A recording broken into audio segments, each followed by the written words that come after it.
fellow Falcoholics. What is up? Welcome to the Dirty Birds and Brews podcast. I'm your host, Kevin Knight, at Falcoholic Kevin on Twitter, here to bring you the next, I guess maybe the penultimate roster projection for the Falcons, 53-man roster. Last one we did was just before training camp, so a lot has happened since then. We've had training camp, we've had 2 preseason games, so I've got a projection coming for you here prior to the final preseason game, which is where some of these battles will be decided, although, of course, I think some of them have probably already been decided, if we're being completely honest, but it's going to be interesting. There's definitely been some movement. There's been some unfortunate injuries, obviously, some guys going on IR that have shuffled some things. There's been some signings, so a lot to get to today as we update this projection, and I'll have one final one for you before the 53-man roster is set after this preseason game, and then it'll be just a few short days until the season. We are, I believe, just under a little under 2 weeks or so away. I think it's 2 weeks from Sunday will be the first preseason game, or excuse me, the first regular season game. We're not going to do the preseason over again. Exciting stuff. Really looking forward to that. Obviously, a lot of hope surrounding this team from within and without. It's not just us fans on the hope train this year. So hopefully a fun season ahead for us, guys. Before we get to it, I do want to thank today's sponsor, betonline.ag, your number one source for all your sports betting needs. You can get the latest odds, lines, and matchup reports for baseball, boxing, golf, and more. Perhaps you're feeling overly confident in these Falcons, right? You can bet on Atlanta to win the NFC South right now before the rest of the league catches up to the hype train. You can bet over-unders on players and lots of other fun things. But no matter what you decide to bet on, BetOnline is your sports intel headquarters this season, as they've got you covered for all your insider sports wagering needs. BetOnline is the fastest and easiest way to get your betting info, including live betting options and your favorite casino and card games you can play right from your home. So head to the website today or use your mobile device to get in on the action, and be sure to use our promo code BELIEVE, that's BLEAV, to receive your 50% welcome bonus on your first deposit. BetOnline, where the game starts. All right, folks, let's dive right in. We're going to start off with the offense once again. And, you know, it's still going to be 25 offense, 25 defense. There's likely, and I'll preface this now, there's likely to be some shuffling at the beginning of the season like we saw last year, where they're maybe putting some guys on IR, because if you wait until after final cuts to put players on IR, then they're eligible for the short-term IR return, which means they could come back after 4 games. So they could decide to put players on there like Jeff Okudah if he's still far away from returning. We don't really know at this point. Guys like him could potentially go on there. Other players that are injured, you know, I know Mike Hughes and Cordero Patterson were dealing with stuff. It doesn't sound like they're really candidates for that. Like, they're expected to probably be back for week 1, but those sorts of players, those sorts of injuries, they might keep guys on the roster and then cut them after final cuts and then bring some guys back. So this list is taking that into account. So I'm going to be holding guys like Jeff Okudah and stuff like that on the roster because this is the final 53 projection that we'll get, you know, after final cuts, and there could be some shuffling back and forth. So after that, let's dive right in. So first change right off the bat, I'm going to be going to 3 quarterbacks here. I do think that Logan Woodside has shown enough in the preseason, and with this new 3rd quarterback rule, that it's worth keeping him on the roster. I think that they trust him to run the offense. I think he's done an admirable job with, you know, obviously stuck with some second string, but a lot of 3rd string guys out there and done a good job. I think he's a reliable guy that they like as their 3rd quarterback. And I think they'll keep him around for that reason. We've obviously still got Desmond Ridder and Taylor Heineke at the top. No changes there. I mean, we saw a great game from Desmond Ridder. He got robbed of that red zone drive with that just egregious pass interference. The ball was not tipped, by the way. It was clearly not tipped. So, shame that's how it ended. But, you know, other than that, you know, a couple passes that were slightly behind guys, but I mean, it was the first drive of these guys in live game action, and it was pretty sharp. So happy there. I thought Taylor Heineke looked good as well. So all set at quarterback. Moving on to running back, more changes here. I'm going to go down to 3 running backs at this stage, if Cordero Patterson is healthy enough to play week 1, because if he's not, they're going to have to carry another running back on here. We'll talk about that when we get to the practice squad section at the end.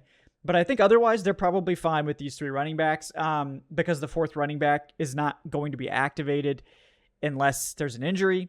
So there's not really any need to carry him unless you're worried about like losing Godwin Igwebuike on the waiver wire. And the way running back is right now, unfortunately for running backs, there's just so many guys on the market that I don't think you have to be too panicked, too concerned about not being able to get someone, in free agency if you need an emergency backup.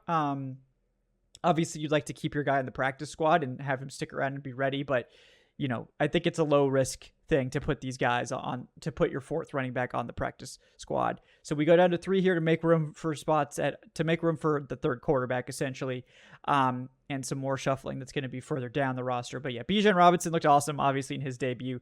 Tyler Algier still looks great. And, I think that those two are going to be a dynamic duo. They're going to take the vast majority of the carries with Cordarrelle Patterson sort of sprinkled in.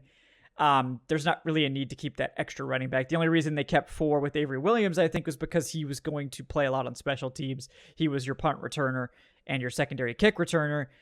So he was going to be activated for those roles. So it made a lot of sense to keep him. But, right now that fourth running back is probably not going to be active. So we're going to go down to 3 there. Fullback, still Keith Smith. He plays a lot on special teams. They really value that. And he's a good fullback, so they're just going to keep him. Moving on to wide receiver. Still the same 5 guys here. Last week I had shuffled Penny Hart in. I'd shuffled Frank Darby in. Frank Darby, unfortunately, goes on season-ending IR. Penny Hart hasn't really flashed in the preseason as much as he was sort of towards the tail end of training camp. So I'm going back to Josh Ali, who after that had some very unfortunate drops and bad plays in the first preseason game, came on strong in the second one. And I think you can tell by the way they're utilizing him, how often he's being targeted, and his existing relationship with Desmond Ridder. I think he's the guy that they want to keep as the 5th receiver. He's got the size. He's got, some speed. I think he's shown some good things. I think he's the one that they're going to keep as the 5th receiver at this stage. But yeah, we saw, good things from all these 5 guys throughout the preseason and training camp. Drake London and Matt Collins both look great. Kadarius Hodge made a clutch catch. We'll see. Hopefully his ankle sprain is minor. And Scotty Miller is the deep threat. He's going to be the guy that's out there running those deep routes, and hopefully he'll catch a handful of those, unlike what we saw from Mariota last year. So fingers crossed there. Moving on to tight end. We got 5 guys at tight end now. So people forget the Falcons kept 5 tight ends for a lot of the season last year with Felipe Franks. Franks no longer in the building, but I still think they're going to be inclined to keep those 5 tight ends. So to me, I think, what we go to here is we're going to obviously have Kyle Pitts, Jonnu Smith, Parker Hesse. Those are the top 3. Parker Hesse's continued to play just this huge amount of snaps, even in the preseason, because I think Arthur Smith said he's just integral to how the offense works. So we kind of have to have him out there. But I think, they signed Michael Pruitt. He hasn't played at all in the preseason. I think that basically means that he's a roster lock. And I think John Fitzpatrick has done enough that I think he's deserving of that 5th spot. He's one of those blockers that they really only have Michael Pruitt's a good blocker too. So, I think you keep John Fitzpatrick around. He might be someone who's a game day inactive most weeks, but I think they need that other blocker out there just in case of injury. And I think you want to kind of hold him and continue to develop him. So, love Fitz. I think he's had one of the best training camp preseasons of any of these tight ends. Obviously there's, only Tucker Fisk is the only other tight end on the roster, but I do think they'd like to keep extra tight ends because they're going to utilize tight ends. You look at the preseason, they had 2 tight ends out there almost every single play. So they need a lot of tight ends. Moving on to the offensive line, we're going to trim a player here. And part of that's because the depth has sort of been ravaged by injury. Ethan Greenidge was the guy I thought was going to be a top reserve. He's out for the season. Matt Hennessy out for the season. It's been brutal there. This is a spot where I think they're going to have to add somebody either at cuts or sign someone like a Dalton Reisner. I think they desperately need depth there too. But the 5 starters stay the same. Jake Matthews at left tackle, Matthew Bergeron at left guard, Drew Dahlman at center, Chris Lindstrom at right guard, and Caleb Garrett right tackle. And then right now, the depth guys, Josh Miles, I still think is the best swing tackle. That's not a ringing endorsement necessarily, but that's kind of what we're looking at right now, unfortunately. I think he hasn't been the best in preseason, but I think his track record as a sort of solid NFL starting tackle when needed, I think is enough. But I would probably feel better with a more established guy there. Ryan Newsel is going to be the interior backup. We know he can play center. We know he can play guard. He's been one of the more reliable guys in the preseason. I actually feel fine with Newsel as the primary backup there. And then the eighth spot, I guess it's Jalen Mayfield at this point. I don't really know who else you would keep. I don't feel good about that. Mayfield had a pretty good first preseason game, and then he had that second preseason game that was not good. So I don't trust Mayfield to start, certainly to play, but he is a third-round pick. I suspect they'll want to keep him around because of that, so we'll see. We'll see what exactly happens there, but that's your 25 offensive players. Moving on to the defense, it's going to be 25 once again. No changes to the edge group, still 6 guys here. We did get to see our first shot of Calais Campbell, which was cool.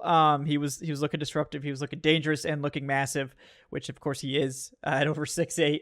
The changes are really to like the order of the depth chart, where it seems like Bud Dupree is actually the starter opposite Calais Campbell, which I wasn't predicting certainly. But he seems to be the main guy opposite Campbell. Lorenzo Carter playing a fair amount as well. The more shocking thing is sort of that Arnold Ebiketie seems to be kind of far down the depth chart.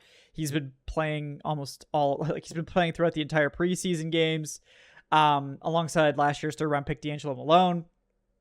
And then Zach Harrison, the rookie, has been flashing in camp, has had some flashes in the preseason too. They're going to keep all these guys around. But it seems like right now there's a pecking order that is the veterans are ahead, which I guess maybe shouldn't be surprising, but I think folks were hoping that Ebiketie would be higher up the depth chart, and it doesn't seem like he is at this point, so that's really the only sort of surprise, is that he's kind of behind all these veterans. So we'll see how that evolves throughout the season. He's still young. It's just his second year, so this is a guy that obviously could, take on more snaps as the year goes on. I still think he's a really good pass rusher, but my guess is that his run defense isn't what they want at this stage, so they're pushing him down the depth chart until that gets cleaned up. And it's a different scheme, different system. It may take him some time to adjust to that. But I think Arnold Ebiketie is going to be fine. I'm not like concerned about his long-term projection or anything like that based on some preseason games, but it's something to take note of, certainly. Moving on to the interior defensive line, we got 5 guys here, so this is a change. I just think they want all the defensive line depth. I think they're really wanting to have a deep rotation of guys and to hold on to these guys they've accumulated that all look pretty good. Obviously, Grady Jarrett, David Onyemata, Taquan Graham, the top 3 guys completely set in stone. But then we've got Timmy Horn, who has really taken over the nose tackle job. It seems like he's the clear favorite. He's been pretty good in preseason. I've been really impressed. So, with Eddie Goldman, right, leaving the team essentially, probably retiring once again, Timmy Horn is the guy that has emerged as the nose tackle, and he looks like he has pretty much like a chokehold on that spot. So he's going to make the roster as the nose tackle, and I think he's played really well. So hopefully he continues to develop as a guy that I think had some nice juice as a nose tackle coming out of college, just more of a raw guy, but he's definitely developed into, I think, a starting nose tackle. So that's great for him and great for the Falcons too, obviously. And then Joe Gaziano, who I think was basically playing the Calais Campbell role some in camp, was playing a lot of spots. He's versatile, really solid veteran, rotational guy. Again, someone who might be a game day inactive at first, depending on how things, sort of roll out where the injuries are. But I think he's very reliable and is likely to get poached off the squad. So I think you want Joe Gaziano to stick on the roster, and you just carry the extra guy because of that to keep your depth intact. And I think that's wise at this stage. To make room for that 5th defensive lineman, we've cut one of the linebackers, gone down to 4 linebackers again. And the linebacker room has actually changed quite a bit. It's still Caden Ellis, still Troy Anderson at the top. Those guys, obviously we're expecting a lot from them this season, so we'll see how that goes. But behind them, it's very different because Michael Walker was released. Falcons looked to save that money after he had just an abysmal first preseason game playing with the second string. And now in his place, it looks like Nate Landman has taken over the 3rd linebacker spot, and he's looked pretty good. The 4th spot seems to be sort of up in the air, but I think Tay Davis is kind of the favorite there because of his special teams ability, because of his play. He's been playing ahead of the other contender here, who is Andre Smith Jr., who actually had a really good second preseason game. So I don't think this one is settled yet. I think Landman's spot is pretty settled, but I think this 4th spot is open. And also keep in mind, I think, that fourth, fifth linebacker spots. You need to be able to play linebacker for the fourth linebacker, but fifth linebacker is mostly special teams. And I think the Falcons have D'Angelo Malone, who I think is going to be one of their special teams ace type guys. This year, he's been doing some of the linebacker drills, doing some linebacker work. So I think he can be an emergency depth option at linebacker, and that can allow them to carry fewer guys on the 53-man roster there. Moving on to cornerback. 6 guys here, all the same 6 that we had previously. AJ Terrell, Jeff Okudah, D. Alford. It looks like D. Alford has won the slot battle. Probably won the punt return battle too. We'll see. So I think D. Alford has definitely secured his roster spot. The surprise to me was that Trey Flowers is actually playing as like the cornerback 2 opposite Terrell with Okudah's injury. I guess I figured that it would have been Mike Hughes or Darren Hall getting that, but the team seems to really like Trey Flowers, and I think that's kind of dicey because I think he's really a matchup corner for like big receivers, and if he gets matched up on those smaller guys, he's going to have big problems. So, we'll see how that evolves if they do. I think the idea was for him to be that more matchup guy, but with Okudah's injury, who knows when he'll be back. I guess they want that size out there opposite Terrell. Obviously, he's a really good run defender, so that helps too. But Mike Hughes also recovering from injury, so it seems like he's going to be on track for week 1. We'll have to get a peek at that at some point, I'm sure, but we haven't heard anything specific yet, other than that it's a soft tissue injury. And then rookie Clark Phillips III, who I think at some point he's going to find his way onto the field. He's been good. He's been, a quality player. He can play outside and inside. Obviously, he's small, but I really like Clark Phillips, so I think he'll find his way out there at some point. And then at safety, same 4 guys. I was tempted to put Micah Abernathy back in here after training camp because he had been playing with the second team group through training camp, but it seems like DeMarco Hellams has really sort of overtaken him. I think Hellams has looked really good in the preseason. He has 2 picks already. Looks really physical. Looked better in coverage than I think I was expecting. So I think Hellams has definitely earned his roster spot. And as a draft pick, you have to think, obviously they're gonna want to keep him around. So I think he is taken over that 4th safety spot and is probably gonna man that role for this team. And that's your 25 defensive players. Matthew Trickett, the kicker, unfortunately, did not stick around. So you're stuck with Younghoe Koo, everyone. I know you're very upset about that. No, but there's been no changes on special teams. Younghoe Koo, kicker, Bradley Pinion, punter, Liam McCullough, long snapper. Like I said, I think D. Alford has 1 punt return, and obviously Cordell Patterson's going to be the kick returner for anything that does get returned. And that's your 53. So, there's the couple changes here and there, mostly some roster math stuff, the third quarterback, and again, like I said, the offensive line, I think they're going to add somebody there. I think they kind of have to, if they can find like a veteran swing tackle, they can afford someone. Like, I would just go get Dalton Reisner. He could play guard and tackle. He'll be your, if you need him to play, you're going to want someone of his caliber out there so your offensive line doesn't just fall off a cliff. So I hope they do that. I do think they're sort of hoping maybe that Corey Davis still shakes loose from the Jets, # Corey Davis watch. So we'll see how that goes. But, at this stage, that we don't know, but we'll see. We'll see if anything develops there. Quick rundown of the 16 guys I got on the practice squad. This is mostly for fun exercise because a lot of these guys could get claimed. A lot of these guys, could get signed away. Some of these guys will be re-signed, and the Falcons will probably also just sign other players too. But all I can work off is the guys that they have on the roster right now. So based on that, these are the 16 guys I got. Running back Godwin Igwebuike, who I think has had a great preseason. I think if the roster math is a little bit different, he'd probably be the 4th running back. If they didn't have a fullback, he'd probably be on the roster. I think fullback Clint Rakovich, I think they do want to keep a depth fullback. They did keep John Rain most of last season as well. The 3 wide receivers, Zay Malone, he could challenge for the roster. I mean, he's been one of the most impressive receivers consistently. I just don't know if they will actually do it over like a Josh Ali or something like that. I mean, I would consider it just because I worry about him getting poached. But, we'll see. But I think Zay Malone is definitely someone that I would be worried about getting stolen off the squad. But at this stage, I think that's kind of where he ends up.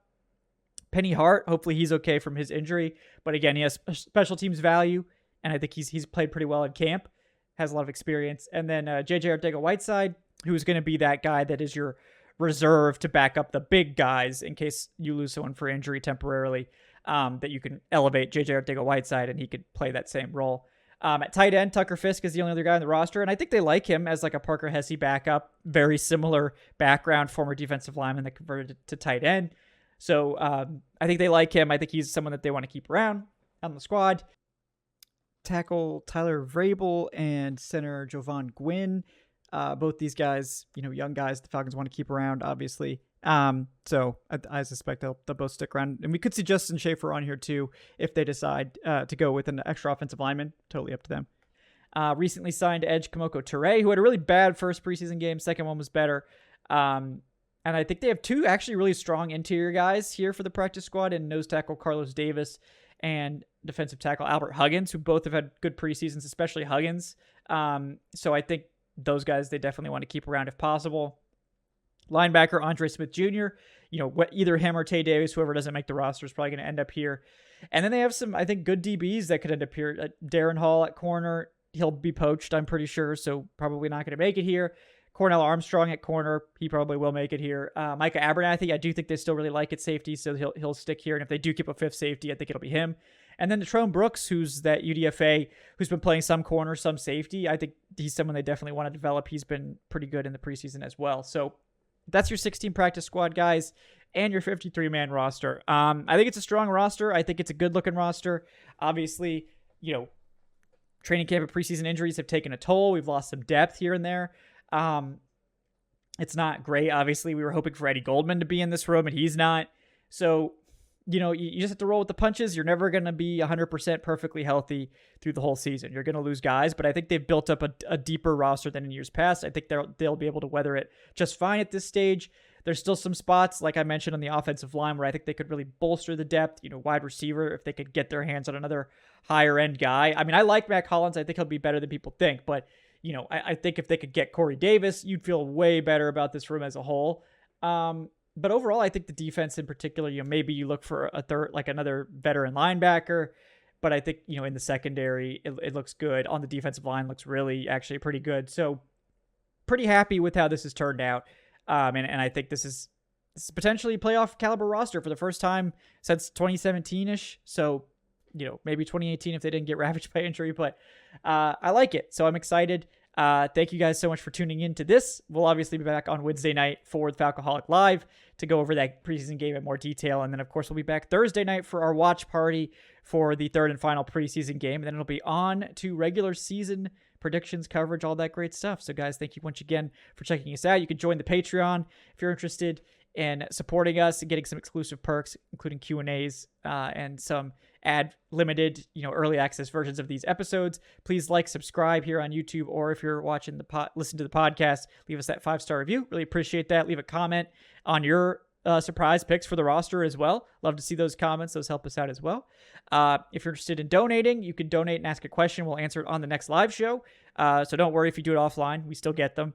It's streamlabs.com/thefalcoholic/tip. Guys, again, check out the community Discord too. It's popping off now that the season's about to start. So it's a lot of fun. Thank you guys again for tuning into Dirty Birds and Brews. We will be back, like I said, very shortly for more Falcons content. I'm Falcoholic Kevin Knight. And today's show is brought to you by BetOnline. So once again, thanks so much, guys. We'll see you next time. Have a great day.